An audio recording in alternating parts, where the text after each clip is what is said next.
Buenas tardes, bienvenidos a nuestra semilla agustiniana para este día, con la bendición del Señor para ustedes y cada una de sus familias. Seguimos un poco esta línea que veníamos tratando el día de ayer. Ayer hablábamos de un modo concreto sobre la soberbia y una de sus especificaciones como es la avaricia como la enfermedad de la posesión de los bienes, por los bienes casi que ni siquiera por el uso de ellos, sino por la enfermedad, la anomalía de solo tener por tener, que a veces ni disfrutamos ni permitimos que otros lo disfruten, ¿no? Hoy habla Agustín en este sermón 38, es una parte de un sermón muy corta, pero que me parece que deja también bastantes enseñanzas. Nos dice lo siguiente, dice: dos son las obligaciones principales que han sido dadas dentro de este plan de la vida cristiana para configurar un buen ser de la vida cristiana. Abstenerse y sostener. Dice, abstenerse de las cosas que el mundo califica de buenas. Sabemos que el mundo califica las cosas de bien o de buenas en relación a la satisfacción, al placer, al bienestar, al bien sentir, al bien ser.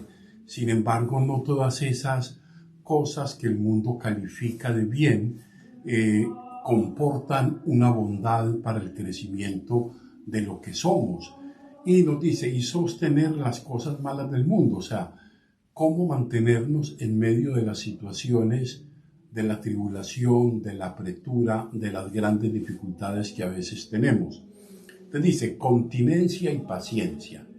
Dice, dos virtudes que purifican el alma y preparan para la divinidad o para la vida eterna, según Agustín. Continencia, nos va a decir Agustín qué significa. Continencia significa no apoyarse en la felicidad del mundo, o sea, no darnos por plenamente realizados por muchas cosas que en el mundo y sus cosas podamos adquirir o tener como bienes. Y paciencia, no rendirnos, no dejarnos abatir, no dejarnos caer en la bancarrota al momento de la infelicidad o al momento de la prueba y de la gran dificultad. Vamos a ver entonces un poco cómo va esto planteándose. Es un texto claramente de orientación religiosa cristiana y agustiniana, ¿no? Con un enfoque en clave ascética activa, es decir, vivir en el mundo, asumir las responsabilidades históricas que esto implica de vivir en este mundo, la responsabilidad que implica vivir en él, pero sin dejarse, nos quiere decir Agustín, sin dejarse gobernar y obsesionar por muchas de sus banalidades y superficialidades. Dice, muchas de las cosas nos fascinan, nos deslumbran, nos encandilan y nos dejan perder de vista cosas que a veces son verdaderamente importantes. Entonces, clave de comprensión del texto es la continencia y la paciencia. Entonces, dice, dos virtudes que purifican el alma y preparan para la divinidad. Esto es lo que plantea de alguna manera San Pablo. Vivir en el mundo sin ser del mundo. Esto es muy interesante. Vivir en el mundo porque no podemos hacer menos. Vivimos en él. Fuimos puestos en él como la gran pincelada de Dios, como la gran obra de Dios, el hombre y la mujer hechos a su imagen y semejanza. Pero no confundirnos con todas las cosas que en él hay. No vivir según el mundo, según los mecanismos que en él hay para el tener, para el saber o para el poseer. Vivir en el mundo sin ser del mundo. O sea, vivir en el mundo, disfrutar, hacernos responsables de las cosas que en él hay y tenemos, pero no dejarnos atrapar por ellas.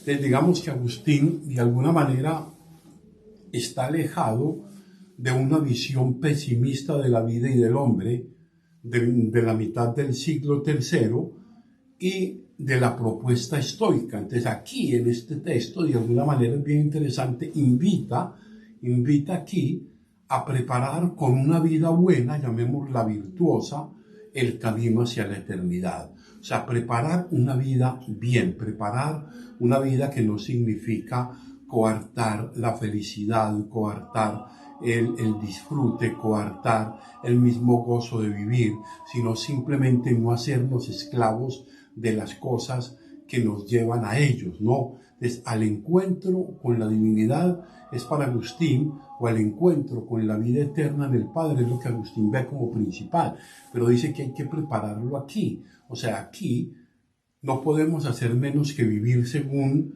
lo que el mundo nos va proporcionando, pero no dejarnos atrapar de los mecanismos que el mundo tiene en sí mismos para buscar hacernos felices. No podemos ser felices solo con poseer cosas, porque poseer cosas está probado de que no siempre nos lleva a una felicidad.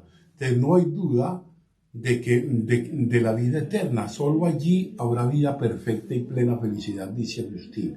Solo habrá una vida perfecta, una vida plena en la eternidad. Pero esa eternidad para Agustín no es una cosa aparte del camino que construimos en la historia, no. Lo vamos haciendo, lo vamos construyendo, y en la medida que encontramos, dirían los viejos, las razones para vivir, encontramos razones para también mantener viva la esperanza de la vida eterna, ¿no? Ahora, ¿cómo vivir? Una pregunta que de pronto nos puede caber bien a todos nosotros.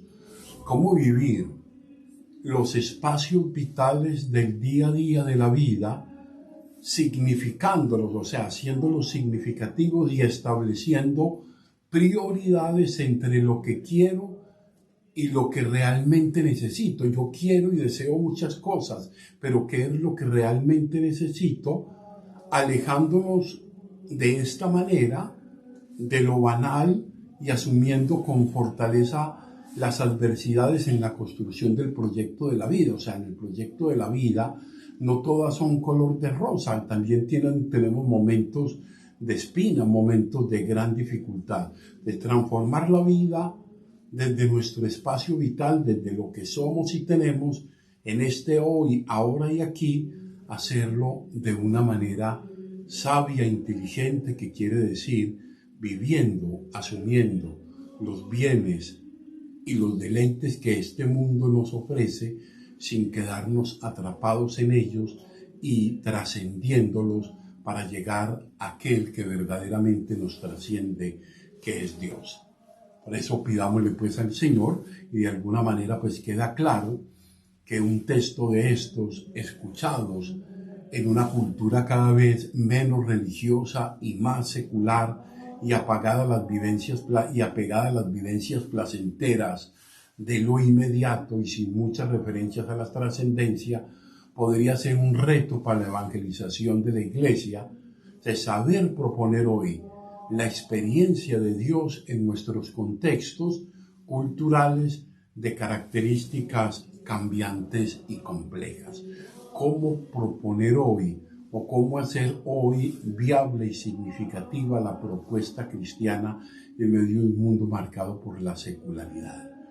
Que el Señor les bendiga, que la Virgen les guarde, y yo los bendigo en el nombre del Padre, del Hijo y del Espíritu Santo. Amén.